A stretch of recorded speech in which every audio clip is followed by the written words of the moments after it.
Hare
शहंशाह की आज आरती बड़े प्रेम और श्रद्धा से उतारे।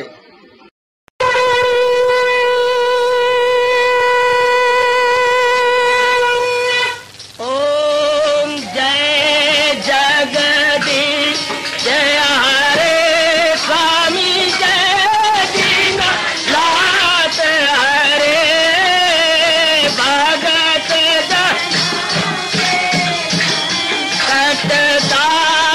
जनों के अवगुण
भवन्तु सुखिनः सर्वे सन्तु निरामयाः सर्वे भद्राणि पश्यन्तु मा कश्चित् दुःखभाग् भवेत्। हरि ओम शांति शांति शांति। ओम प्रभु इसलिए भगवान कृष्ण की गुरु भगवान कृष्ण महाराज की।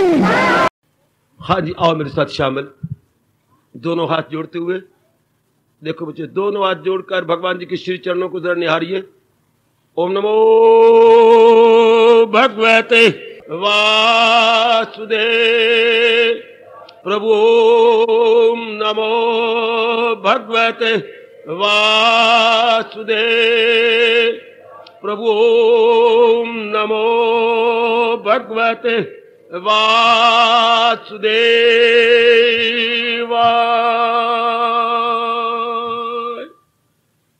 कृष्णाय वासुदेवाय हरिये परमात्मने प्रणत क्लेश नाशाय गोविंदाय नमो नमः। गोविंदाय नमो नमः।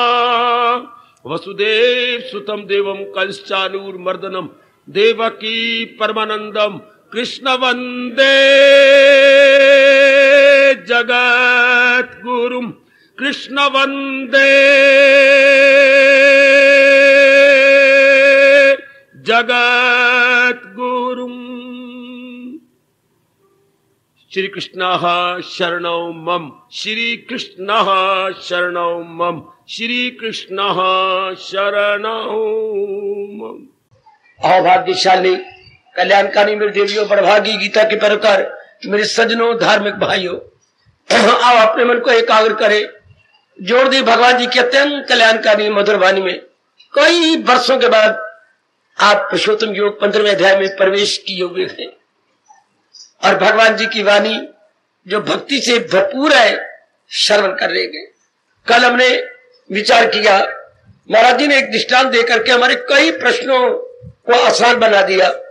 संसार एक वृक्ष के समान है, ऐसा वृक्ष जिसको अश्वत्थ कहते हैं, कोई भरोसा नहीं इस वृक्ष का, अर्थात वृक्ष चलायमान है, जड़ जिसकी भगवान है और बाकी जितना ये विकास कर रहा है उसी जड़ अर्थात भगवान के कारण से। यदि हम बार बार मेरे देवियों सज्जनों इस बात पर घर में बैठकर एकांत की घड़ियों में विचार करेंगे तो मन पूर्ण रूप से भगवान की ओर झुक जाता है। तंग हमारा प्रारब्ध के अनुसार कहीं भी रहे, बात तो है मन की कि मन में भगवान का चिंतन जारी हो जाए, और जब हम बार बार मनन करेंगे तो मन भगवान की ओर हो जाता है। क्योंकि मन में यह बात गहरी उतर जाती है कि सारे संसार का कारण मेरे भगवान जी। जब भी फुर्सत घड़ियां मिले मेरे देवियों, जब भी मेरे सज्जनों को, मेरे भाइयों को टाइम मिल जाए, इसी बात के गहराई में सारे संसार की जड़ कौन है? भगवान जी। चला भी वही रहेंगे, बना भी वही रहेंगे, और आखिर में इन सारे प्राणी पदार्थों को अपने में ले लेती हैं। तो फिर सच्चाई क्या हुई? भगवान जी, भगवान जी। इस सारे संसार में सच्चाई वो ही नहीं जो आए और गए। ये जितने भी संसार के प्राणी पदार्थ दिखाई देते ये तो आए और गए, आए और गए। जैसे कोई भी गाड़ी सच्चाई नहीं, प्लेटफॉर्म सच्चाई है, स्टेशन सच्चाई है जो रह जाता है। कितनी गाड़ियां अप आई, डाउन आई, इधर की आई, उधर की आई, चल दी शपा। तो गाड़ियों को हम सच नहीं कहेंगे, सच वो कहेंगे जो हमेशा दिखाई देता स्टेशन। इससे संसार के कई युग आए, सतयुग, त्रेता, द्वापर, कलयुग, ये चक्कर में रहती हैं। और कितने रूप बने, कितने आए। महाभारत आपने सुनी, पढ़ी, कितने 18 अक्षौणी सेना सब खत्म हो गए, और आखिर में क्या रहे? एक भगवान जी रह गए। यही भगवान जी ने हमें गीता में पाठ पढ़ाया जो हम काफी पक्का कर चुके हैं। किसी की न कुछ बात, फकत एक वही साथ बाकी है। अगर तो इसी जन्म में तर जाने की तीव्र इच्छा है, इस बात को पक्का कर लो कि रहे रब ना रहना कुछ भी ना, तो हमारा मन फिर उन्हीं में जम जाए। व्यवहार तो हम करेंगे, माँ जी घर में है, पिताजी है, बहन है, भाई है, आपने शादी कराई है, 7 लावा फेरे लिए है, ये सब ठीक है, लेकिन मन अपना मालिक में लगाएंगे। क्योंकि ये चीजें चलायमान है। पक्की कर लो सज्जनों, बड़ी जल्दी पक्की कर लो कि ये सब चीजें चलायमान, सब की सब। वाह! मेहमानों की चलायमान, जैसे मेहमान आया, कुछ घंटे रहा, चल दिया। इसलिए संसार के प्राणी पदार्थ आए और चल दिए। इसलिए दाना आदमी, हमारे जैसे विचारवान वैरागी, केवल भगवान का चिंतन करेंगे। मन ने कुछ से कुछ चिंतन करना है तो हम भगवान का चिंतन कराएंगे जो थे, हैं और सदा रहेंगे। ऐसा बिठा लो अपने मन में, जैसे हम अपने मन में बिठाकर अपने मन को प्रशांत किए हुए हैं। अपने मन को हम फ्रिज बनाए हुए हैं, जैसे फ्रिज में सब चीजें ठंडी रहती हैं, हमारे मन में सब कुछ ठंडा हो गया। इसी बात को जान करके तो भगवान ने कितना अच्छा दृष्टांत दिया वृक्ष का, और फिर कहा जड़ मैं ही हूं। इस सारे संसार की, विराट संसार की जड़ भगवान जी हैं। अति सुंदर। बाकी डालियां, पत्ते, बूर, फूल, वो सब उसी जड़ के कारण से। हम न डालियों को देखेंगे, न बूर को देखेंगे, न फूल को देखेंगे, हम तो देखें किस कारण से इतना बड़ा संसार का वृक्ष विकास कर रहा है। हम विकास की ओर देखेंगे। सज्जनों, देवियों, वो ध्यान दे लो, इसी जन्म में सफल हो जाओ अगर हम जड़ का चिंतन करते रहेंगे। और जड़ हमारे भगवान जी हैं, हमारे नारायण जी हैं, हमारे प्रभु हैं, हमारे इष्टदेव हैं, हमारे सर्वे सर्वा है, सर्वे सर्वा, वो सर्व आधार है, सर्व आधार, सबका आधार वही है। वाह वाह, ऐसी बात पक्की कर लो। और आप देख भी रहे, भगवान आपको और भी दिखाएंगे संसार का चिंतन बल, जिससे इस बात को पकेगा मैंने जड़ का चिंतन करना, मैंने इन चीजों का चिंतन नहीं करना जो आए और गए, आए और गए। आए और गए के चिंतन करने वाले में राग द्वेष बढ़ जाता है, वासना, कामना, इच्छाएं बढ़ जाती हैं। फिर हमारा मन जो 2, 2.5, 4 दिन मांग के लाए भटकता रहता है ना। भगवान करे आप मेरे से भी ज्यादा ये पाठ पक्का कर ले जो हमारे भगवान जी बता रहे हैं, समझा रहे हैं। अच्छा, तो ये पता लगा हमें कि ये सारी चीजें नाशवान है। हाँ, और जो जड़ है वो अविनाशी है। जड़ का कभी नाश नहीं होगा। नाश किसके होगा? जो फैलाव है, जो संसार का फैलाव है, जो इतनी बड़ी एक्सटेंशन है, ये आप सब जान गए। अब मैंने आपको बताया, भगवान जी ने समझा दिया पहले श्लोक के अंदर। अब हम इसको मन में रख ले। माँ ने भोजन बनाया तो देखने के लिए देखकर परोठे बनाया मूलियों वाले, और ये दही पड़ी है, ये एक तरी वाली सब्जी, एक सूखी सब्जी है, तो ये देखना नहीं, बैठ के एक एक गिलास तोड़ तोड़ के हम खाएं। भगवान जी ने बता दिया, अब एक एक बात मेरे जैसे समझ के अपने अंदर रखना। बस पूरा इनकलाब आ जाता है मेरे सज्जनों। ओ मेरी कल्याण कामनी देवियों, जब हम भगवान की बात को अपने मन में रख लेते हैं। चलो, अब मुझे अपने आप को यकीन दिलाओ कि मैं प्रभु की इस बात को जरूर पक्का कर लूंगी। क्या कि जड़ इस सारे संसार की, कैसा संसार? चलायमान संसार। जब ये संसार बोला करो, ये शब्द बोला करो, चलायमान, चलायमान संसार। जैसे हम घर में कहते हैं चलायमान बेटी, हमारी धी चलायमान है, बड़ी सियानी है, कमाती है, बहुत अच्छी है, सेहत बहुत अच्छी है, लेकिन है चलायमान है। हाँ, आज भी गई और कल भी गई।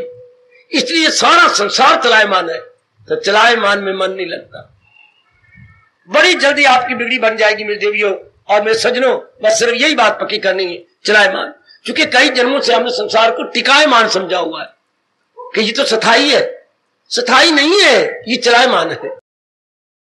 इसके बाद अधा च ऊर्ध्वं प्रसिता तस्य शाखा गुण प्रविता विषय प्रवाला अधा च मूलानि अनुसंततानि कर्म अनुधीनि अनु बंधनी मनुष्य लोके हरिओम तात हरिओम तात हरिओम तात। एकाग्र रहना देवियों, क्योंकि ऐसी बातें हम सुनने के आदि नहीं है। अब जो संसार में गुण है वो डालियों की तरह है। डालियों में ब्रांचेस, शाख है। जो भी संसार में गुण है, जिसपे मालिक ने जोर दिया कि गुणों को अपनाओ। सिर्फ जानने में गुण जो है वो डालियों की तरह है, और गुणों को अपनाना हमारे लिए बड़ा जरूरी है, और अपना भी रहेंगे। और बाकी टहनी आपत्ति को नाना प्रकार के कर्म, छोटे बड़े कर्म, कर्म भी है, कर्तव्य कर्म भी है। अच्छा, जाए इसकी दुनिया तक जाए, ये हमारे जो और जकड़कारी से, कर्म से बांध जाए, तो ऐसे ही ये फैल जाता है वृक्ष जो हमें राग द्वेष के साथ बांध देता है। सिर्फ दृष्टांत समझा रही है, हम खुद उलझ जाते हैं राग द्वेष करके। असलियत का पता हो तो हम अपने कर्तव्य कर्म करेंगे, उलझेंगे नहीं। यही भगवान ये नहीं कहते मेरे दुनिया छोड़ दो, दुनिया में रहो, उलझो नहीं, सुलझ के रहो, ये भगवान कहना चाहती हैं। सुलझ के रहेंगे जब असलियत की पहचान करें, हमें असलियत का लग जाए पता कि असलियत इस सारे संसार की, विराट संसार की भगवान जी है, तो हमारा सारा वक्त ध्यान भगवान में लगेगा। हम किसी प्राणी के साथ, पदार्थ के साथ नहीं उलझेंगे, नहीं उलझेंगे, नहीं उलझेंगे। अज्ञानता में उलझा जाता है, ज्ञान में नहीं। अच्छा, जब भगवान जी की असलियत की जानकारी हो जाती है मेरी माता और बेटियों, बुजुर्ग और भाइयों, फिर अब बिल्कुल नहीं उलझते, बल्कि क्या बाला बाला रहते हैं, बच के रहते हैं। यही भगवान चाहते हैं। उलझना पाप है, कर्म करना पाप नहीं होता, सुलझ के करें, उलझ के नहीं तो अपने कर्मों से राग द्वेष पैदा होता है, उसमें उलझ जाएंगे। नहीं, हम अब दिव्य प्रेम में भरकर भगवान के लिए कर्म करेंगे, भगवान के लिए जिंदा रहेंगे, तो मन में कोई वासना नहीं उठेगी, कामना नहीं उठेगी। सुनो मेरी देवियों, वह तर जाओ, मैं बार बार कहता हुआ नहीं थकूंगा, तर जाओ। सिर्फ मन को बचा के रखना है, तन तो हमने काम करनी है, लेकिन मन को उलझने नहीं देना, काम में, क्रोध में, मोह में। मन भगवान के संग लगा रहेगा। जब ये पता लगा कि मेरा कल्याण ही भगवान से होना और सच्चाई भगवान है, बाकी सब चीजें चलायमान है, तो मन लगेगा ही नहीं संसार में, कर्म करता हुआ भी नहीं लगेगा। कर्म में मन कब उलझता है? जब उस फल की इच्छा न की जाए, मुझे ये मिले, मुझे वो मिले, तब उलझ जाएंगे। जब ये हो कि मैंने तो अपना कर्तव्य कर्म करना है, बस मैंने अपना कर्तव्य कर्म करना है, दैट्स ऑल। फिर जी उलझता नहीं। जब शेख चिड़ी की तरह मैल खड़े करे, मुझे ये मिलेगा, मुझे वो मिलेगा, मैं फिर ऐसा करूंगी, आप उलझ जाएंगे। और जब ये कि मैंने अपना कर्तव्य कर्म करना है, बस आगे शेख चिड़ी की तरह मैल खड़े ना करे, हवाई किले ना खड़े करे, है खाली पुलाव ना पकाए, पप्पे नहीं उलझेंगे। ये महाराज जी की बात ले लो, भगवान हमें दूसरे दया बता चुके हैं, तुझे काम करना कहो मर्दे का नहीं, नहीं, उसके फल पर तुझे इख्तियार। बड़ा क्लियर किया हमारे सताज और मन के राजा ने, और हम लोग ने ये बात सदा के लिए अपने मन में रख ली है, क्योंकि मेरी और आपकी कर्म प्रधान योनि है, मनुष्य योनि कर्म प्रधान। अर्थात जब से हमने जन्म लिया, जब तक शरीर नहीं छोड़ते, तब तक कुछ ना कुछ करते ही रहेंगे, पर करेंगे आप भगवान के प्यार में भर के, कर्तव्य कर्म समझकर। इतनी सी बात पक्की कर लो, आप तर जाओगे, क्यों कर्म तो करेंगे, उलझेंगे नहीं। हम जरा बार भी नहीं सोचेंगे संसार के फल के बारे में। हमारे तो तकिया कलाम मेरा और आपका ये हो जाएगा, यथा मति यथा शक्ति। यथा मति, जितनी बुद्धि दी परमात्मा आपने, और जितनी मानसिक और शारीरिक शक्ति प्रदान की, उसी के आधार पर मैंने कर्म कर दिया। आप जानो, आपका काम जानो। ऐसा जीव तो बिल्कुल आजाद होकर रहेगा, ऐसा जीव तो मेरी कल्याणकामी देवी बिल्कुल स्वतंत्र होकर रहेगा। वो कर्मों के बंधन से आजाद, बिल्कुल छूट जाएगा। आप आजमा भी रहेंगे, भगवान आपको और मौका दे। ये जरा दृष्टांत दिया वृक्ष की डालियां पत्ते कह करके। नारूपमस्य ये तथा प्लभ्यते नान्तान च आदीन च संप्रतिष्ठा अश्वत्थमेनं सरूढ़ मूलम असंशस्त्रेण दिरेण छित्त्वा हरिओम हरिओम तात हरिओम तात। भगवान कहते हैं इसके बारे में ज्यादा विचार न करो, क्योंकि संसार और संसार के भगवान का ना आद है, ना अंत है, ना कोई बीच में, पर संसार प्रकट हो जाता है, भगवान में समा जाता है। भगवान फिर संसार को बढ़ा देते हैं, संसार फिर अपना काम करता है, फिर वो सतयुग लाता है, कभी त्रेता लाता है, कभी द्वापर लाता है, कभी हमारे ये कलयुग लाएगा, फिर सतयुग बन जाएगा। ये चक्कर चलता ही रहेगा, इसका कोई अंत नहीं है। ध्यान देना, ये बात को कोई इसलिए इस पर विचार नहीं करना। संसार सोचने योग्य नहीं है, मनन करने योग्य है। तो जो संसार को बना रहा है, जो रेफरी बन के संसार को चला रहा है, उसके बारे में सोचना विचार करना चाहिए। संसार के, और हमारी सारी जिंदगी संसार के बारे में रह जाती है। तो फिर अब तो हमने बहुत सोचा बाबा और बहुत फंस गए, तो अब क्या करें? भगवान कहती हैं वैराग की तेज कुल्हाड़ी से काटते। वैराग तो शमशीर तजरीद से काट दो।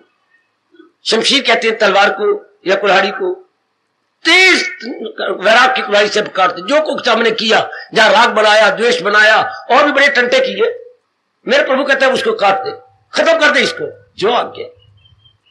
जितना हो सके रहे संसार में, उलझ के नहीं। मैं फिर भी कह रहा हूं, सुलझ के रहेंगे हम, उलझ के नहीं रहेंगे, सुलझ के रहेंगे हम। इस दरबार में आते भी इसलिए गीता जी का ज्ञान लेकर के हम सुलझ के रहे।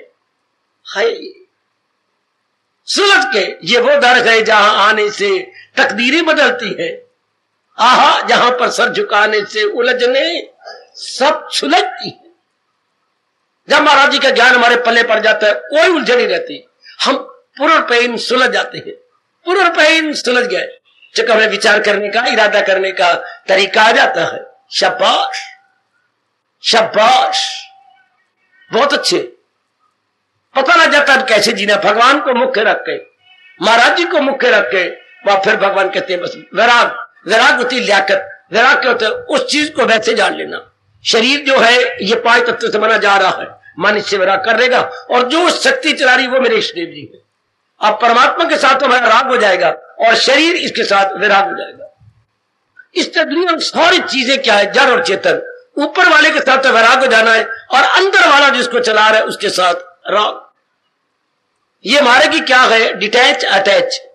हमने डिटैच होना है संसार के प्राणी पदार्थों से और अटैच होना है अपने भगवान जी के साथ। पकड़ो छोड़ो का जीवन है ये। आप भगवान को पकड़ रहे हैं, संसार के प्राणी पदार्थ को छोड़ते जा, ना छोड़ो तो भी ये हमें छोड़ते जा रहे हैं। आप अगर दुनिया वाले रजोगुणी तमोगुणी नहीं छोड़ने का प्राणी पदार्थों, तो क्या प्राणी पदार्थों को नहीं छोड़े जा रहे? छोड़े जा रहे हैं। तो लियाकत ये कि जी पहले ही वैरागी बन के इनसे अपना मन तोड़ दे। ये तो अगर हम नहीं तोड़ते तो ये तो तोड़ रहे हैं ना।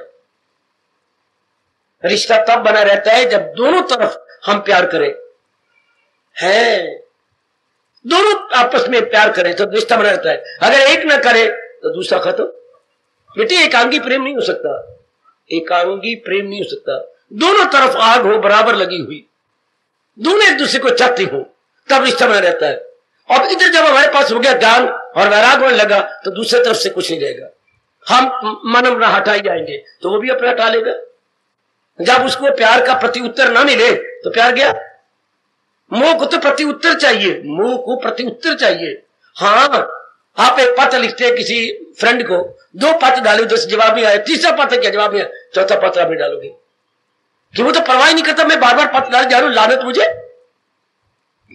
फ्रेंडशिप तय रखती है, आप पत्र डालो फौरन जवाब आए, फिर दूसरा, फिर तीसरा, फिर चौथा, फिर 5वां, फिर 10वां, फिर 18वां। ये पत्र डाल जो प्रति उत्तर मिलता रहे। You must have the reply, तब फ्रेंडशिप बने लगी। अगर एक तरफ लिखोगे तो कब तक? ये संसार बना ही इसी तरह है, दोनों तरफ से बना। आहा आहा आहा, तो भगवान जी फरमा रही है संसार की असलियत को जान ले। बड़ी लियाकत की बात है मेरे बुजुर्गों, मेरे भाइयों, मत और मेरी कल्याणकारी देवी, हम संसार की वास्तविकता से पहचान कर ले। पर फिर संसार में रहते हुए पूरा मन भगवान में लगता।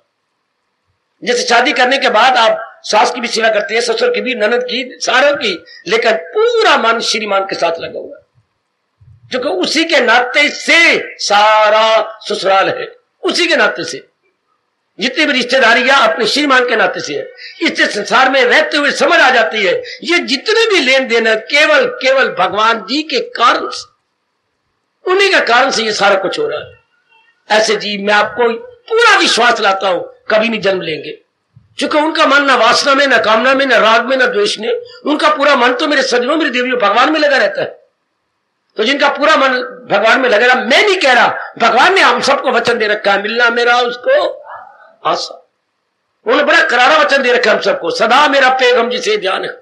तो सदा ध्यान तब रह मेरे संसार को जीरो बना दे। संसार की वैल्यू जो मूर्खता से बढ़ाई थी, बढ़ाई, अब ना बढ़ा, बेड़ा पार। अब संसार की वैल्यू न बढ़े, अब हमारा बेड़ा पार। हम संसार की वैल्यू बढ़ा देते हैं, उसकी फिर कामना हो जाती है, फिर राग द्वेष हो जाता है, पूरा एक संसार खड़ा हो गया।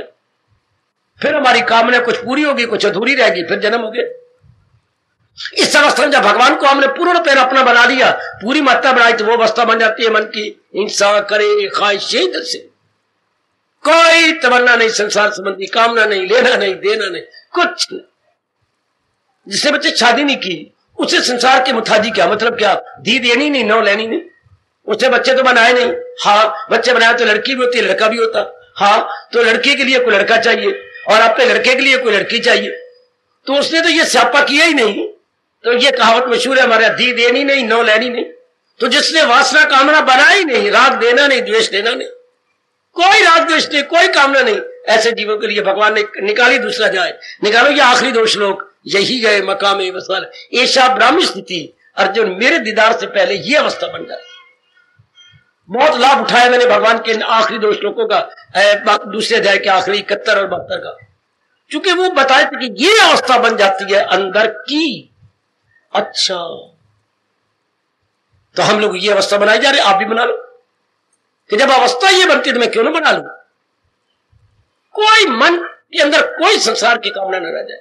तो संसार की कामना करें कि तृप्ति इससे नहीं होनी, और अगर हम कामना करके कोई चीज लेंगे ना उसे टिकना ही नहीं। हाय मेरे रब्बा, तो फिर तुम्हें मां मूर्ख कहलाऊंगा जिस वस्तु नहीं टिकना उसके लिए दिन रात तय करूं, उसकी मैं चाहना करती रहूं। नहीं नहीं नहीं, कदापि नहीं, कदापि नहीं, कदापि नहीं। मैं तो उसकी चाहना करूंगा जिसमें समा के तृप्त हो जाए और कोई कामना नहीं उठे। ये लियाकत ये है कि हम उसको प्राप्त करें। सुनो मेरी बात, सुनो मेरे भगवान की बात, सुनो गीता की बात, सुनो अपने धर्म की बात, सुनो अपनी संस्कृति की बात, सुनो अपने देश के मनोविज्ञान की बात। हम उस चीज को की तमन्ना करें, दिन रात लग जाए, जिसकी प्राप्ति के बाद फिर और कोई कामना नहीं उठती। हमने एक चीज को प्राप्त कर लिया, इतनी सेरी हो जाए, इतनी तृप्ति हो जाए कि कोई कामना नहीं उठे। वो केवल है भगवान जी, केवल भगवान जी, जिनके बाद क्या होती है, कोई कामना नहीं, वासना नहीं, इच्छा नहीं। ये क्या, पढ़ लिया तो नौकरी की कामना, फिर नौकरी ले तो शादी की कामना, शादी का तो बच्चों की कामना, बच्चे हो गए तो फिर मकान की कामना, मकान हो गए तो फिर और कामना। इसी तरह करते करते मर गए हम। कामना ले आए थे, कामना पूरी करते गए, कामना लेके फिर मर गए। क्यों बार बार हम कामना करती हैं? ऐसी बुद्धि खोलो जो कि हमारी तृप्ति नहीं होती। क्यों मैं बार बार कह रहा हूं मामा एक फुल्का और, मैंने 4 फुल्के ले लिए फिर और मांग रहा हूं, क्यों? मेरे अभी पेट नहीं भरा। अब दूसरे शब्दों में मेरी तृप्ति नहीं हुई, इसलिए माँ जी एक फुल्का ले, पुत्र ले ले। 5 छठा फिर मैंने और मांगा, माँ एक फुल्का और, मेरी मां पेट नहीं भरा, ले ले। तो इंसान कामना पे कामना क्यों करता है? ओ मित्रों, ओ मेरी बेटी हो, तृप्ति नहीं होती मन को। और यह तृप्ति फिर कहां से होगी? केवल भगवान से। जिसे तर्क के लज्जत की लज्जत मिले, उसे दीदे बारी की दौलत मिले। ये तो मन में रख लो। तृप्ति का मतलब जिसके बाद कोई कामना वासना ना उठे, बिल्कुल कोई कामना नहीं, कोई वासना नहीं। शाबाश, ये बड़ी लियाकत की बात। घोर कलयुग में आप गृहस्थी हैं और ये ज्ञान आपके पल्ले हो जाए। मैंने देख लो, भिखारी बन के मर गए।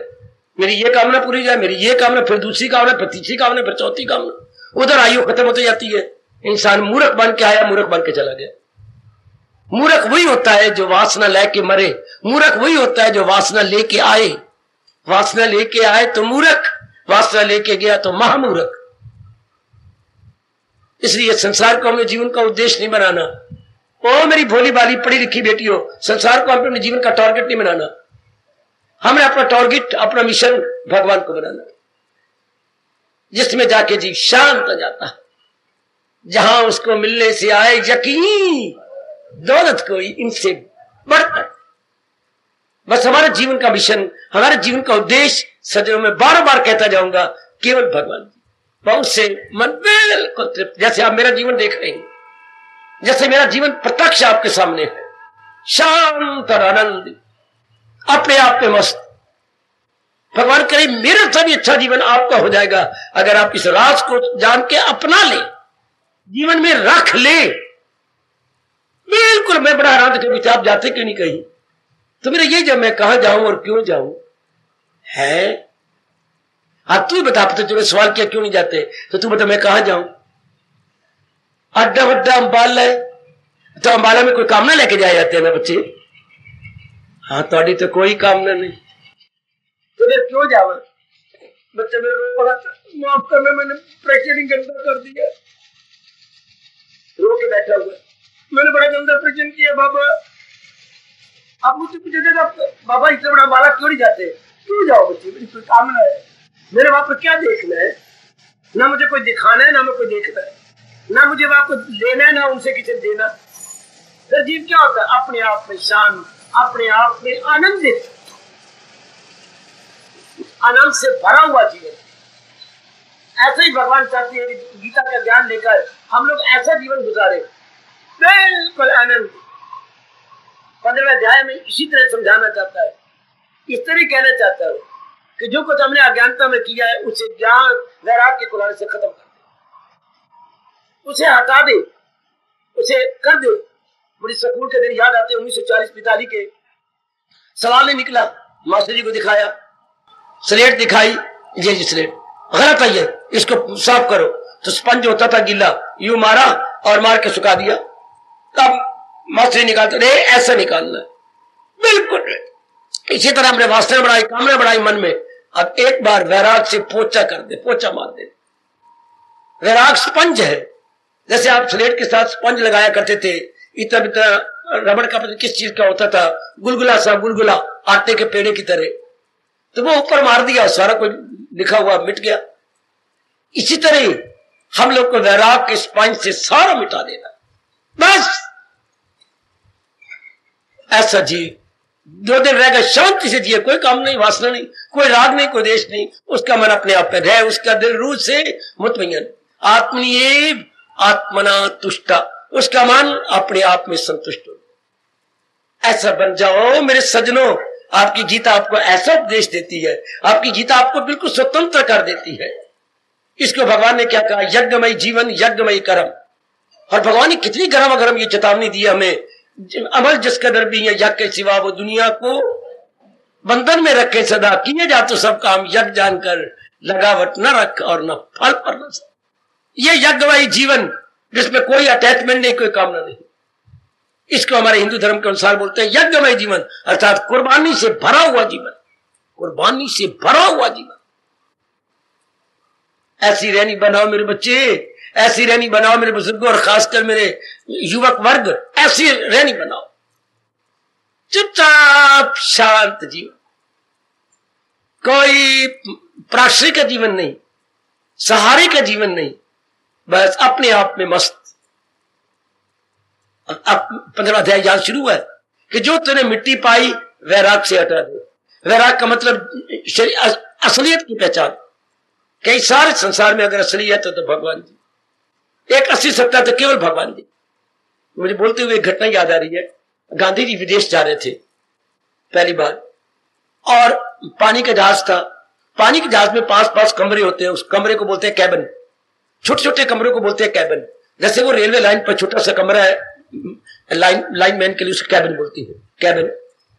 तो वो कैबिन थे छोटे, तो अंग्रेज उनसे बहुत चिढ़ने लग गया, ये बेवकूफ इंडियन, ये वो क्यों जा रहा है, ये जा रहा है। तो उस हवा के लिए मोड़ियां बनी होती थी इस कमरे में उस कमरे में, तो उसने एक बड़ा गंदा खत लिखा अपने पैड पर, लंबा चौड़ा पद, गालियां गुलियां, ये वो इम्प्रॉपर और अश्लील शब्द बड़े लिखे, और पेन से अटैच किए 4-5 कागज लिख के, तो जो रोशनदान की मोड़ी इधर से उस मोड़ी में चढ़ के गांधी जी कमरे में डाल दी।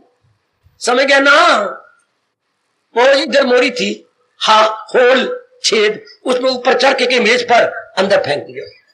गांधी जी सवेरे उठे तो कागज फेंका हुआ, उन्होंने देखा कि खूब गालियां गिन गिन के दिए। तो उन्होंने वो जो पेन लगा हुआ था वो ले लिया, लेके अपने रुमाल के साथ या कागज साथ लगा लिया, तो लगा के वो फाड़ फूड़ के उसको अपने कूड़ा क्रिकेट के बॉक्स में डाल दिया। तो 2 दिन गुजर गए, उससे राह ही नहीं गया बेवकूफ से। उससे कहा, मिस्टर गांधी, हाँ आपको कोई अंदर पत्र नहीं मिला? मिला था। तो फिर आपने पढ़ा, बड़े प्यार से पढ़ा, फिर आपने क्या किया? मैंने उसे फाड़ करके इसे कूड़ादान में डाल दिया। तो उसमें कोई भी चीज अच्छी नहीं थी, इतना लिख लेके मैं मर गया। अच्छा आपने लिखा?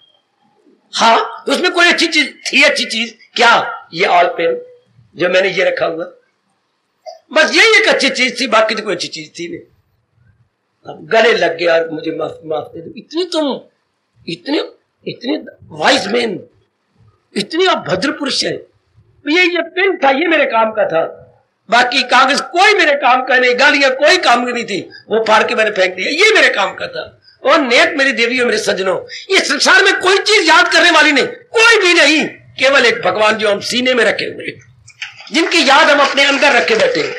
बाकी गांधी जी के पत्र की तरह मैं एक आल पेन है जो मैंने रखा हुआ, जो बहुत कभी काम आ जाएगा मेरे। बाकी सारी गंदी शब्द गालियां थी, सारे संसार की चीजें चलायमान है। इसलिए ये विचार करने योग्य नहीं, मन में रखने योग्य नहीं। अगर गांधी इतनी लियाकत कर सकते हैं कि एक ऑल पेन अपने साथ रख लिया कि ये मेरे काम आएगा, बाकी ये गंदी गालियां ये मेरे काम नहीं आती। सजना, एक महाराज जी हमारे काम आ रहेंगे, परलोक में भी काम आएंगे, अब भी काम आएंगे, ये रखने योग्य है। इस तरह आप अपने मन को समझा लो, इसको वैराग कहते हैं। वैराग ये नहीं कि मेरी तरह भाग भगा के बाहर आ गए। ये भी एक आध व्यक्ति ऐसे भी दुनिया में रहेंगे जिनको भगवान कहते हैं कवि दिल का आजाद घर बार से रहेंगे, लेकिन हर एक के लिए नहीं। आपको तो भगवान कहती है रहो जात भी आपको भगवान ने रखा है, लेकिन कैसे रहना है? तन काम में मन रहे, ये हमारे हिंदू धर्म के अनुसार चोटी का वैराग, कि तन से तो कर्तव्य कर्म कर रहे हो लेकिन मन मालिक में जोड़ा हुआ, ये वैराग है। इससे बढ़ के वैराग की परिभाषा कोई भी नहीं कर सकेगा, जैसे प्रभु जी ने हमें समझाई। तन तो जो हमारे अभी की ड्यूटीज है दैट मस्ट बी एग्जीक्यूटेड, करेंगे, लेकिन जहां तक मन का तो लेकर नहीं फंसाएंगे, नहीं फंसाएंगे, नहीं फंसाएंगे। हम कहीं भी अनटेंगल नहीं होंगे, हम अपने आप को आजाद रखेंगे। समझो मेरे कल्याणकामी सज्जनों, ओ मेरी कल्याणकामी माताओं, मेरी अच्छी बेटियों, हम उलझेंगे नहीं, सुलझ के रहेंगे। इसको हमारे गीता धर्म कहती है वैराग। शाबाश। महाराज जी ने शुरू में 15वें अध्याय में कहा अगर कुछ लेना है, बनना है तो वैराग से पहले काट क्या कर करूं, जो मैं जहां भी उलझा हूं। जैसे हाथ में कुल्हाड़ा होता है तो हम वो कितनी टहनियां काटते हैं, टहनियां काट काट के फिर बाकी हिस्सा काटते हैं। वृक्ष को काटना हो तो तेज कुल्हाड़ से उनकी टहनियां, टूनियां, बूर सब काटे जाती हैं। इस तरह हमारे भगवान जी कह रही हैं शमशीर तजरीद से काट दो। हमने पता नहीं क्या कर लिया, टहनियां बना ली हमने, ब्रांचेज, शाखाएं, प्रशाखाएं, राग की, द्वेष की, कामना की, वासना की, लेने की, देने की, कितनी लंबिया लंबिया बन गई हैं शाखाएं, कितनी लंबी लंबी ब्रांचेस, सब ब्रांचेज, ये शाखाएं, प्रशाखाएं। भगवान कहते हैं अगर तू अपना कल्याण करना चाहे, हम तो सब कल्याणकामी है ना, इस मार्ग में लगने वाले आप जैसे को कल्याणकामी बोलती हैं, संसार में लगने वाले को काम कामी बोलती हैं। दो शब्द मेरे से सीख लो ना, संसार में लगने वाले को क्या बोलती है? काम कामी, कामना पूरी करने वाले, और हमें बोलती है कल्याण कामी, कल्याण चाहने वाले। बस तीसरे प्रकार का व्यक्ति कोई नहीं होता दुनिया में, दो प्रकार के हैं, काम कामी और कल्याण कामी। कलयुग में कल्याण कामी बहुत थोड़े, काम कामियों की कोई गिनती नहीं है। काम कामी अगणित है, लेकिन महामूर्ख है, कामना लेके आए, कामना दिन रात पूरी करते गए और कामना पूरी नहीं हुई, मर गए, कामना लेके चले गए। हाय हाय हाय हाय हाय हाय हाय, कौन करे स्यापा, दर्द होती है, अंग बड़े दर्द होते हैं, हम नहीं करते स्यापा।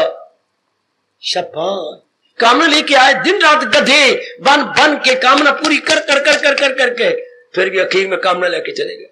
अच्छा होता है कि कामना पूरी करके जाते, पर कामना पूरी होनी नहीं, क्यों? क्योंकि तृप्ति नहीं होनी। दूसरी कामना क्यों उठती है? तृप्ति नहीं हुई, तृप्ति के लिए मन छटपटाता है, तीसरी कामना, चौथी कामना, पंचवी कामना। माया ने इतनी पर्दे बुद्धि पर डाल रखे हैं मेरे सज्जनों, मेरे देवियों, कामना पे कामना किए जा रहे हैं और ये सवाल नहीं करते कि कामना क्यों नहीं पूरी हो रही। फिर दिन रात एक करते हैं, फिर दिन रात एक करते हैं, फिर दिन रात एक करते हैं। इसी हाल में मौत आए अगर तो क्या होता है? जन्म कहां होता है? जन्म अहले किरदार में आकर। 14वां अध्याय कह रहा है ऐसे गंदे जीव क्या उनके घर में जन्म लेते हैं जहां धंधे नहीं खत्म होने, धन की होगी कमी, जहां जाओगे वहां 6-7 बहनें होंगी, 4-5 भाई होंगे, हाँ धन है नहीं, वह टट्टू बने रहो, पढ़ाई पढ़ाई करनी कोई नहीं, कच्चा पा लेना, लंबा नाला लटकता रहेगा, हाँ बाल कटाने के लिए कोई फंड फुंड कोई नहीं होगा, वह चगल मगल बनते रहना, दाढ़ी इधर वाल बड़े हुए इधर काट लेना, इधर रख छोड़ना, ये दाढ़ी मुड़ छोड़ना या रख छोड़ना। बहुत ही बुरा हाल होता है ऐसे का बच्चे, जहां धन की कमी, खर्चे बड़े ज्यादा, लेन देन बड़ा ज्यादा, लड़ाइयां झगड़े, रजोगुण ज्यादा। ये भगवान ने फिर शाप दे दिया जन्म अहले किरदार में आके। वहां ऐसों का जन्म होता है जहां धंधे नहीं खत्म। यही हाल इंसान का है, कर्म कर करके मर जाता है, कर्म पूरे नहीं होते क्योंकि तृप्ति नहीं होती। आप जरूर सोचो कर्म करने का तो मतलब ही है ना ये तृप्ति हो जाए। ये कि हम अपने आयु के साथ और अपनी जवानी के साथ मजाक कर बैठे, कर्म करते गए तृप्ति हो नहीं, फिर कर्म करते गए तृप्ति नहीं। इसलिए भगवान कहते कौन हो तुम? प्रभु कल्याणकामी। क्या चाहती हो? अपना कल्याण। क्या मतलब? आवागमन से छुट्टी। तो फिर जो मिट्टी पाई है वह रात के कुल्हाड़े से कट गया, जो आ गया, ये शाबाश, कट के आओ, जरा छोड़ के आओ, सुंदर बन के आओ।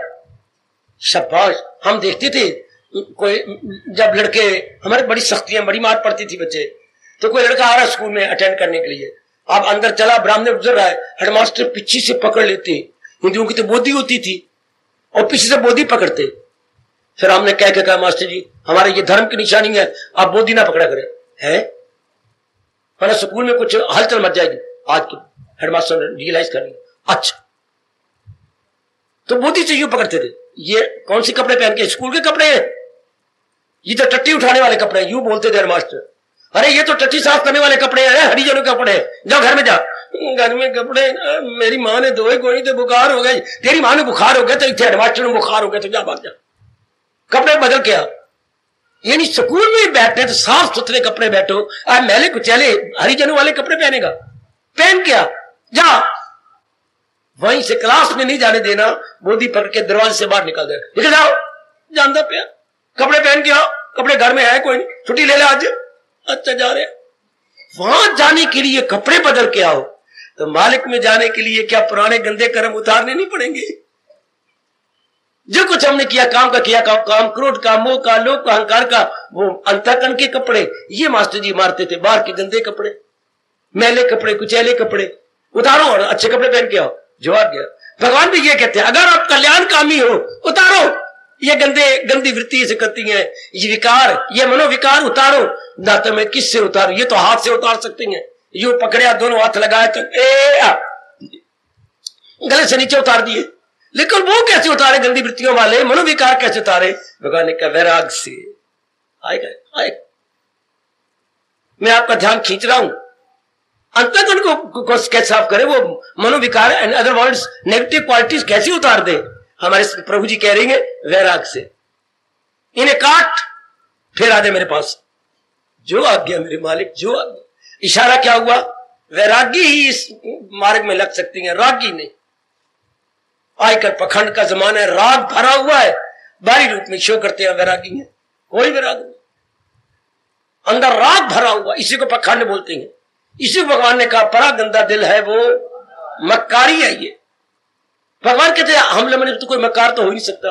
गीता का प्रेमी कभी मक्कार नहीं बनेगा, गीता उसे खुद साफ कर देती है, निर्मल बना देती है। अब मैं आप कल्याणकारी बने तो 15वें अध्याय की शुरुआत कैसे? नहीं, अभी तो हम अधिकारी नहीं 15वें अध्याय के। वाह वाह मेरे सज्जनों, मेरे भाइयों, मेरी माताओं, मेरी नेक बेटियों, 15वां अध्याय के तो मेरे अधिकारी नहीं हूं, तो मैं कैसे बनूं? पहले वैराग से जो कुछ तूने मिट्टी पाई उन मनोविकारों को मिटा के, यही हम आरती बोलती हैं, विषय विकार मिटाओ पाप हरो देवा। तो यही मैं कह रहा, विषय विकारों को हटाओ और जो भी गंदे कर्म या अशुभ कर्म किए हटा के वैराग से, जो आगे हटा दो इस वैराग से।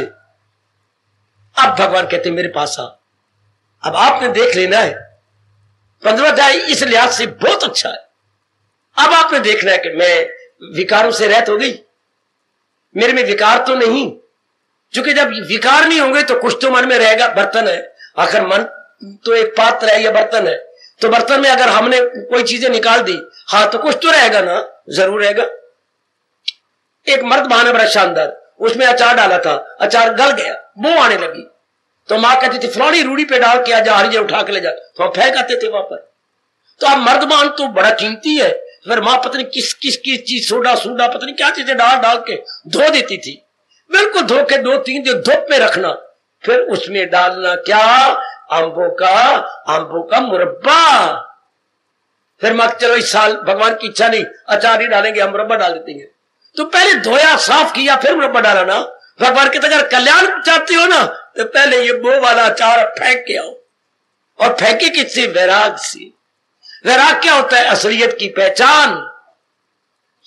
असलियत की पहचान क्या? कि भगवान ने 2 चीजें बनाई हैं, जड़ और चेतन। शरीर जड़ है, अंदर वाला चेतन जो इसको चला रहा है, जिससे आंखें देखती हैं, जिसके अंदर की शक्ति से कान सुनती हैं, मुंह बोलता है, हाथ अपने काम करती है, पैर चलती फिरती हैं, और अंदर का खून का दौरा चलता है, उस शक्ति को हम आत्मा कहती हैं।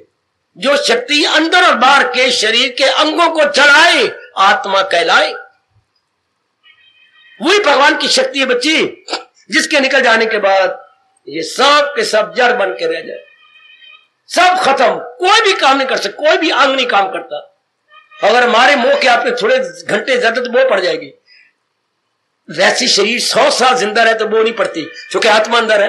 आत्मा निकल जाने के बाद 100 घंटे भी नहीं रह सकते, 100 घंटे मैंने बकवास कर डाली, कुछ घंटे भी शरीर बोझ शुरू हो जाती है। इसलिए अगर मजबूरी हमें रखना पड़े, बेटा नहीं आया, फलाना नहीं आना है, और 2 दिन के बर्फ के मोटे मोटे ढेलों में रखते हैं, या नमक के बड़े बड़े पाकिस्तान का नमक जो है उसके नीचे नमक, ऊपर नमक रखते, तो वो नहीं पड़ती, तब कुछ घंटे आप रिजर्व कर लेंगी। वैसे आत्मा के साथ शरीर 90 साल 80 साल जिंदा रहा, कोई बो नहीं आती, और आत्मा निकल जाए तो थोड़ी देर के बाद ही बो शुरू हो जाती है। मरने वाले तो आपको कच्चा ही खा जाए। निकालो निकालो बाहर। मैं उस दिन के बाद किसी अर्थी के या कोई मर जाए तो मैं नहीं जाता था। पिताजी आप जानो, दादाजी आप, मैं नहीं जाता। क्यों? तो मैंने बताया। एक दिन मुझे पिताजी ने कहा फलाने के पास जाना, मैं चला गया तो पता नहीं उन्होंने क्यों देर की, तो बाहर ताने मारे थे, मुर्दा पे खांदी अंदर जल्दी निकाले असी जाओ नहीं शमशान ते सानू काम को नहीं रहा, और मुर्दा नहीं जैसे मुर्दा खावना हो। मेरा मन इतना खट्टा हो गया, मैं नहीं जाना। मेरी मुर्दे को देर से निकालो तो वो तो सिर्फ दुनिया रखने आए हैं, उनको थोड़ा प्यार है जो मर गया हमारे मामा या चाचा। वो तो नक रखने आया तो देर हो तो मुर्दे में खावना जी अंदर, बाहर निकालो यदि देर कर छोड़ी दिए। लो अगले तो इतना भी इंतजार नहीं कर सकते बाहर वाले, तो फिर अंदर तो कुछ भी नहीं रहा इसके। देखिए इसको एक एकांत में बैठ के जान लीजिएगा, मैं आपके लिए भेजा गया हूं असलियत बताने के लिए कि इसमें असलियत केवल परमात्मा की है, जो शक्ति बन के इसको चला रही है। जैसे मैंने कहा ये माइक अभी नए नए इन्होंने खरीदे हैं सोसाइटी ने, अब ये पहले से बहुत अच्छी है, ठीक, इसकी आवाज बड़ी दूर जा रही है, ठीक, वो कई वर्षों के थे रगड़े गए, अब ये क्या बिजली से चल रही है। मैंने कई बार आपको बताया, चाहे ये बड़ी कीमती है, बड़ी ये है वो, चल मान गए, लेकिन चल रही है इलेक्ट्रिसिटी से, इलेक्ट्रिक करंट से चल रही है। हाँ इनकी अगर वैल्यू तो करंट के कारण से, करंट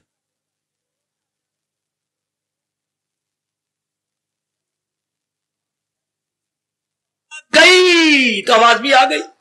हाँ इस तरह भगवान की करंट मेरे और आपके अंदर है, पर हम हिंदू लोग करंट नहीं बोलते, आत्मा बोलते। बाहर की शक्ति हो तो उसे तो करंट कहती हैं, अगर मालिक की शक्ति हो तो उसे हमारे यहां विशेष शब्द है, शास्त्रीय शब्द जो व्यास जी ने कहा, आत्मा। हम उसे है वो करंट, भगवान की शक्ति।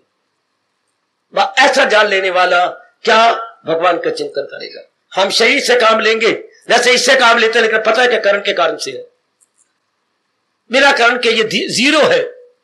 चाहिए हजारों रुपए के हैं दोनों, लेकिन जीरो है अगर बिजली का करंट नहीं तो। शरीर करोड़ों रुपए का होगा लेकिन जीरो है, परमात्मा इसको छोड़ दे तो, परमात्मा की शक्ति न रहे तो। बस ये जान लेने वाला क्या करेगा, हमेशा भगवान का चिंतन करेगा।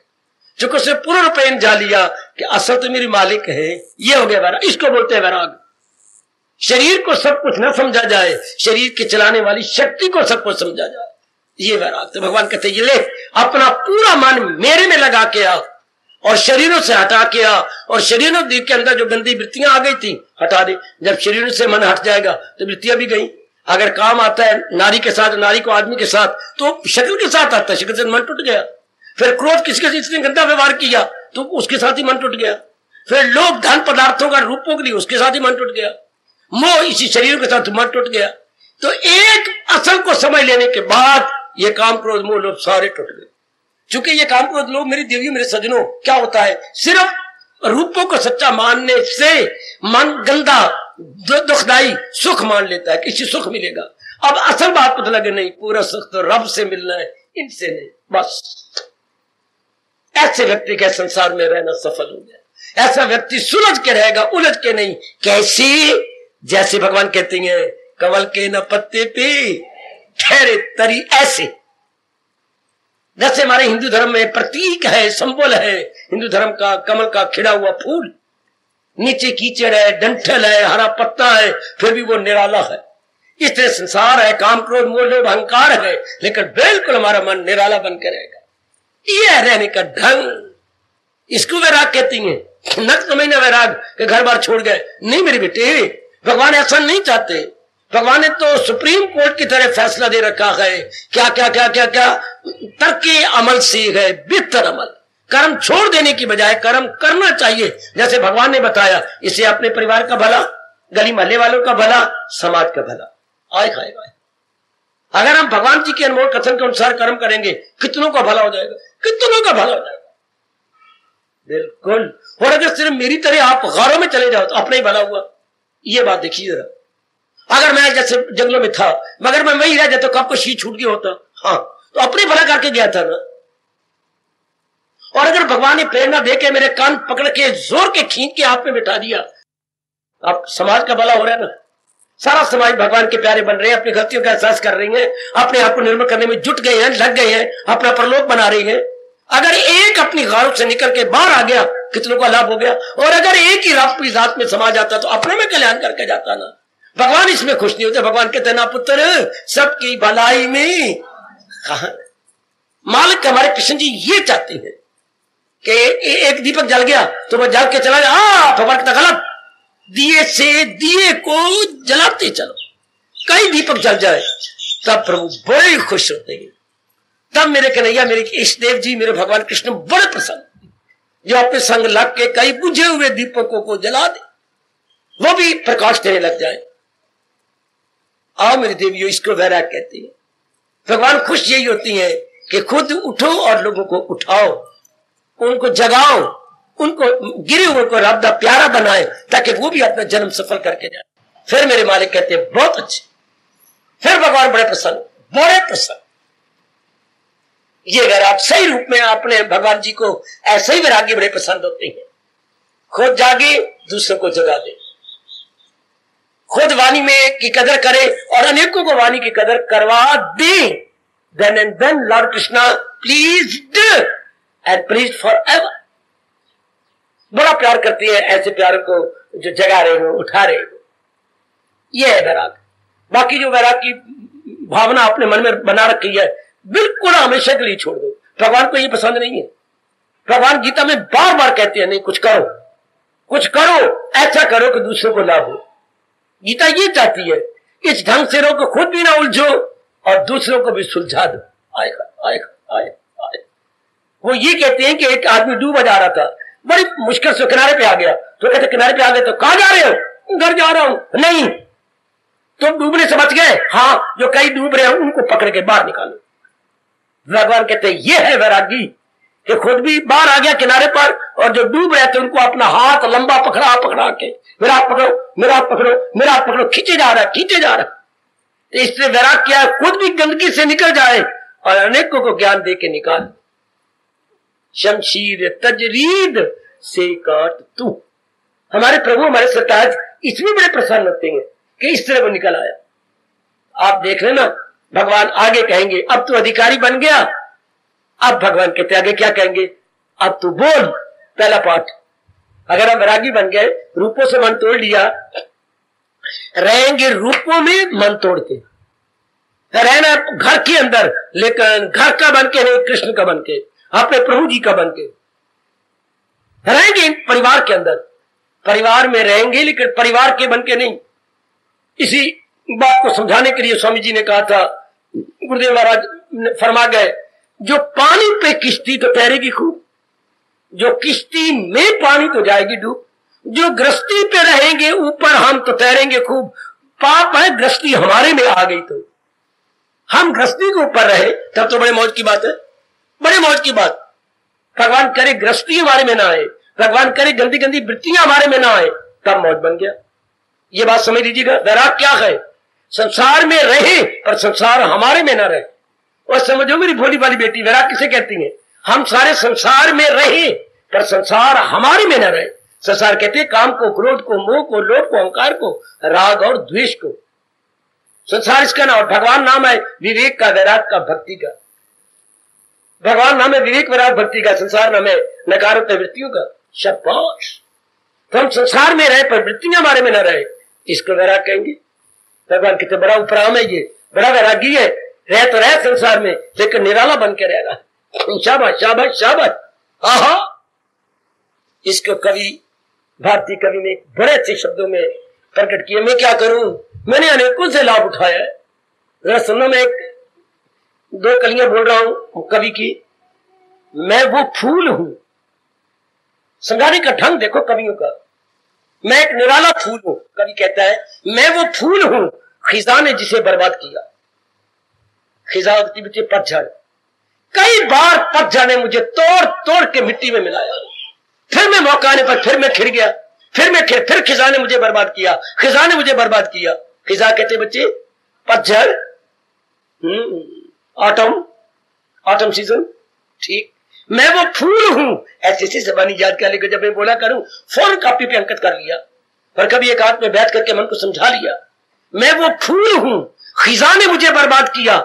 अब किसी किसी किसी किसी किसी किसी से उलझूं, मैं वो खार नहीं, खार मैंने काटा। अब मुझे शिक्षा मिल गई है, हाँ अब मैं कहीं नहीं उलझूंगा, अब मैं कांटा बनूंगा नहीं। अब मैं उलझूं, मैं वो खार नहीं हूं, रहता हूं दुनिया में, दुनिया का तलबगार नहीं हूं, गुजरा हूं बाजार से, खरीदार नहीं।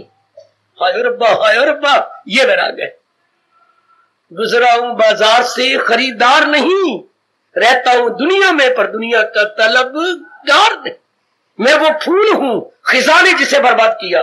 दुनिया वालों ने मुझे बड़ा बर्बाद किया, काम ने, क्रोध ने, लोभ ने, अहंकार ने, राग ने, द्वेष ने, लड़ाइयों ने, झगड़ों ने, कचहरियों ने मुझे बड़ा बर्बाद कर दिया। इंसान ठोकरे खा के सीखता है ना, तो कभी किस ढंग से कह गया, मैं वो फूल हूं, खिजा ने मुझे बर्बाद किया। अब मैं किसी दामन से उलझूं, वो खार नहीं। मैं अब कांटा नहीं हूं कि किसी कपड़े से उलझ जाऊं ना, मुझे बड़ी शिक्षा मिल गई है। ऐसे व्यक्ति निराले बन के रहते हैं, वैरागी बन के रहते हैं। अब नहीं वो उलझते, सुलझे हुए जीव है और अनेकों को सुलझा जाएंगे। बाजार से गुजरा हूं, खरीदार नहीं हूं। क्या गजब के बोल हैं। बाजार से गुजरा हूं, खरीदार नहीं हूं, रहता हूं दुनिया में, पर दुनिया का तलबगार नहीं। मारती तो तलबगारी है ना, बाजार में घुसेगा तो पाप नहीं, मैं खरीदार बनूंगा तब मरूंगा ना। बाजार में रास्ता लिया, रास्ता नापते हुए चले गए, संसार में रहे, अपनी वासना पूरी करके चले गए। शाबाश शाबाश, यह है यथार्थ रूप में गीता जी के अनुसार वैराग्य। बिल्कुल निराले बन के भगवान कहते ऐसे हो जा। अच्छा, कल का पाठ होगा, अगर अब लो मैं प्रभु जी में ऐसा हो गया, अब भगवान कहते कह, ओए ओए ओए ओए ओए ओए कह, महाराज मैं क्या कहूं, बोल, कह, मुझको परमेश्वर की अमा, टेक मेरे आगे मत घुटने, जोड़ मेरे आगे हाथ। हमारे इष्ट देव कह रही है, लो प्रभु घुटने टेक दिए, लो मैं हाथ जोड़ता हूं, बोल श्री कृष्ण शरणम। हे मेरे इष्ट देव, बुद्धि से, मन से, तन से मैं आपकी शरण लेता हूं, कह मुझको परमेश्वर की अमा। पहले अंदर से खाली करके आए हम, वैरागी बन के आए, वासना, कामना, गंदी इच्छाएं निकाल के आए। अब कहते कह मुझको परमेश्वर की अमा। भगवान कितनी सियाने है, हमें मौका दे। कौन सा परमेश्वर? कोई कहेगा कौन सा परमेश्वर, अलमिया, कोई राम, विष्णु, शंकर, किसे नहीं, क्या मुझको परमेश्वर की अमा। प्रभु परमेश्वर, हाँ हाँ किया जिसने हस्ती का, उस परमेश्वर का जिसने सृष्टि को बनाया। सब समझ जाएंगे, हाँ हाँ भाई गुरु, हाँ हाँ वही राम, हाँ अल्लाह, हाँ वही कृष्ण, वही वही। क्योंकि सृष्टि बनाने वाला रब तो एक है ना, नाम अनेक, रब एक। हाय हाय हाय हाय। इसको मेरा हिंदुस्तान कहता है, नदियां एक, घाट वो तेरे। नदियां एक, उसको उतरने की एक नदी है ना, तो उतरने की किसी ने वहां घाट पर तो उतरने, नीचे सीढ़ियां बड़ी होती है, नीचे घड़ा भर के लाना है, नहना। तो एक घाट वहां बना हुआ, एक घाट इधर बना हुआ, एक घाट उस परले पार बना हुआ। तालाब के चारों ओर घाट पड़ी होती है, उतर के पानी भरना, नहाना, या अपनी गंदी गंदी मूलियां तो गाजरे धो धो के सैनी लोग ले आते बाहर।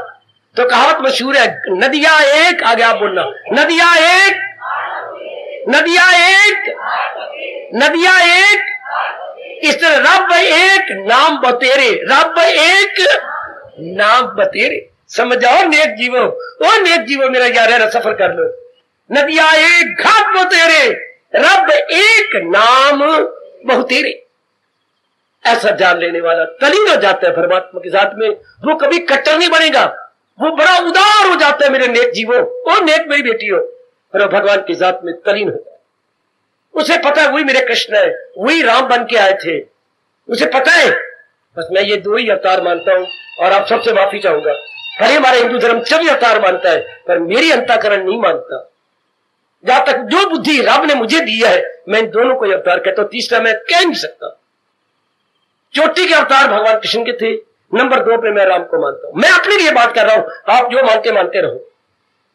चोटी का अवतार भगवान कृष्ण का, जिन्होंने चोटी का ज्ञान दिया, और नंबर 2 पे भगवान राम, जिन्होंने मर्यादा बना दी कि धर्म में मर्यादा क्या होती है, धर्म में ज्ञान क्या होता है, भगवान कृष्ण ने बताया। सुनो, मैं क्यों दोनों को मानता हूं। धर्म में ज्ञान किसे कहती है, गीता। धर्म में मर्यादा किसे कहती है, भगवान राम। आप भी विचार करना, आप जरूर मेरे साथ सहमत हो जाएंगे, जरूर मेरी बेटियां मेरे साथ हाँ में हाँ मिलाने दी। धर्म के 2 ही काम है, मर्यादा बताने और ज्ञान बताना। तो मर्यादा रूप में भगवान राम नंबर ले गए और ज्ञान रूप में भगवान कृष्ण नंबर ले गए। इन दोनों का रिकॉर्ड कोई भी बीट नहीं कर सकेगा, कोई इनका रिकॉर्ड तोड़ नहीं सकेगा। गजब ढा दिया इन दोनों ने इस रूप में, इस अवस्था में। ओ मेरी देवियों, रब एक, नाम अनेक, नदियां एक, घाट बते। ऐसा जान लेने वाला, मान लेने वाला जहां वैरागी बन जाए। वैराग ये जो मैं आपको थोड़ी सी उसके दे रहा हूं, झलक दे रहा हूं। वैराग की मैं थोड़ी सी झलक कह लो, ये झलकियां कह लो, ये जो झांकियां कह लो, वैराग की मैं थोड़ी सी झांकियां पेश कर रहा हूं ताकि आप सबको भली प्रकार पता लगे। जो वैराग की गलत धारणा या मान्यता बनाई है वो निकाल दो धारणा गलत। वैराग ये है, कर्म करते हुए उलझा ना जाए, परिवार में रहते हुए फंसा ना जाए, बिल्कुल निराला बनकर आ जाए, अपने कर्तव्य किए जाए लेकिन सुलझ के। आखिर में कहना चाहता हूं, मेरे गुरुदेव कहा करते थे, क्या शहद की दो प्रकार की मक्खियां होती है, एक स्यानी, एक कमली। स्यानी क्या होती है, कहीं शहद उनको मिल जाए ना, हाँ, तो स्यानी मक्खी किनारे बैठ के चट के उड़ जाएगी। कमली मच्छी शहद तो चटेगी लेकिन उलझ जाएगी, अपनी टांगे फंसा बैठती है, उड़ ही नहीं सकती क्योंकि टांगे तो बीच में फंस गई। इस तरह मनुष्य दो होती है, काम कामी उलझ के मरने वाले और ये कल्याण कामी सुलझ के तरने वाले। वो मरने वाले, वो तरने वाले। आप जैसे तर जाती हैं, वो कामना लेके आए तो मर जाते हैं, दुखी हो जाते हैं, जलील हो जाते हैं। आओ महाराज जी के 15वें अध्याय के माध्यम से जरा भक्ति समझिए। भगवान ने अभी हमारे अंतःकरण को तैयार किया है भक्ति का उपदेश देने के लिए। जैसे शाम को अगर बहन दूध लाती थी तो पहले जो राख होती थी, वेम बुम को नहीं होते थे, चूल्हे की राख, तो राख उसमें डाल के रगड़ के और बार बार धो के फिर माँ को, माँ मैं धो दिया, हाँ अब ठीक है, अब जा दूध ले आ। क्योंकि दूध आती बार फिट जाता था रास्ते में, तो फिर नहीं बर्तन धोया गया अच्छी तरह, तो बर्तन धो के इधर भी भगवान जी पहले मेरे अंतःकरण बर्तन को धुआ रहे हैं। अब कहेंगे आओ मैं भक्ति का अमृत डाल। और अमृत में क्या कहेंगे, अब तो कहे मुझको परमेश्वर की अमा में शरण ले, प्रभु मैं आपकी शरण लेता हूं। मजा तो तब आता है जब अंतःकरण खाली हो जाए। कमंडल में दूध डलवाने का मजा तब आएगा जब दोपहर के जो चने रखे थे कमंडल में वो निकाल लें और चने का जो असर है अंदर वो भी राख मल के साफ सुथरा कर दे, तब तो दूध रखने का मजा आ गया ना, वरना दूध रखने का मजा ही ना आया। फिट जाएगा, हाँ वो तो फिट जाएगा। हाँ भगवान कितने सियाने हैं, ये नंद छोरा कितना सियाना है, ये कन्हैया कितना सियाना है। मैं तुझे भक्ति का अमृत दूं, लेकिन पहले अंतःकरण को निर्मल तो कर, पहले हमसे सफा करवा रही है वैराग से, साफ कर। जैसे राख काम करती है बर्तन को निर्मल करने के लिए, ऐसे वैराग काम करता है अंतःकरण को धोने के लिए, सफा करने। राख चाहिए बर्तन साफ करने के लिए, हाँ वैराग चाहिए अंतःकरण को धोने के लिए। जैसे हमारे देश में जयकारा लगता है जो शंकराचार्य जी लगा गए, तन को धो लो पानी से, मन को धो लो वाणी से। हमारे धार्मिक देश का जयकारा मेरी देवी में सजनो यही है, तन को धो लो पानी से और मन को धो लो वाणी से। शुक्र है इस जन्म में वाणी हमारे मुकद्दर में लिख दी। आहा, लिखने वाले कृष्ण ने हमारे मुकद्दर में गीता लिख दी। आहा, लिख दी हमारी तकदीर में गीता। क्या विधाता ने, या विधाता से लिखवा दी या खुद लिख दी। हमारे अहोभाग्य, हमारे अहोभाग्य, बड़े अहोभाग्य कि हम गीता के पुजारी बन के उनके वाणी की समझ भी रहेंगे, न केवल समझ रहे बल्कि अपनाने की भी चेष्टा में लगे हुए हैं। इसलिए तो मैं 2-3 दिनों से कीर्तन करवा रहा हूं।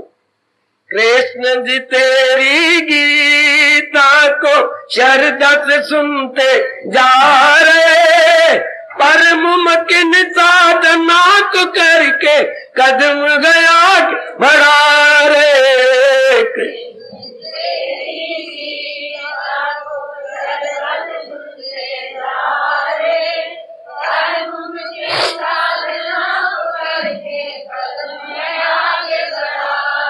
हरे कृष्ण कृष्ण कृष्ण हरे हरे, कृष्ण कृष्ण कृष्ण हरे।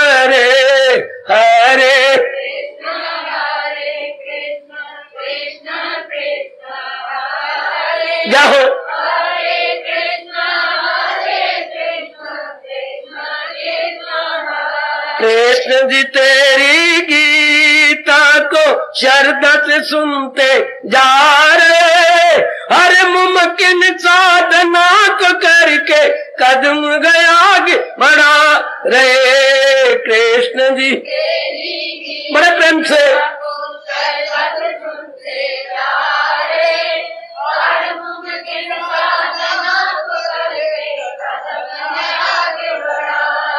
कृष्ण जी तेरी गीता को श्रद्धा से सुनते जा रहे, हर मुमकिन साधना को करके कदम गया आगे बढ़ा रहे। कृष्ण जी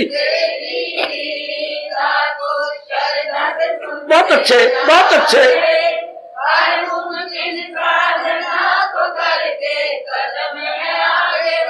आहा, हरे कृष्ण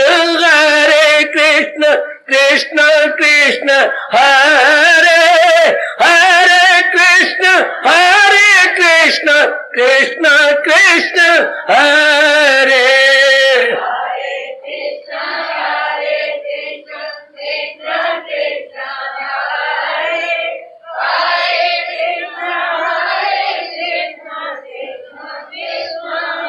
कृष्ण जी तेरी गीता को श्रद्धा से सुनते जा रहे, हर मुमकिन साधना को करके कदम गया आगे बढ़ा रहे। कृष्ण जी शाबाश शाबाश।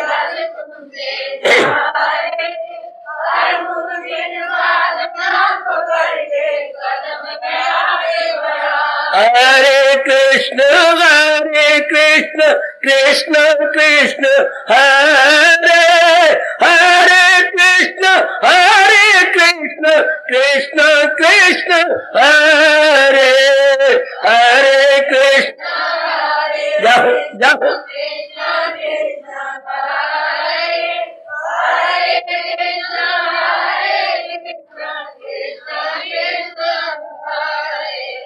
हार्दिक धन्यवाद, हार्दिक आशीर्वाद।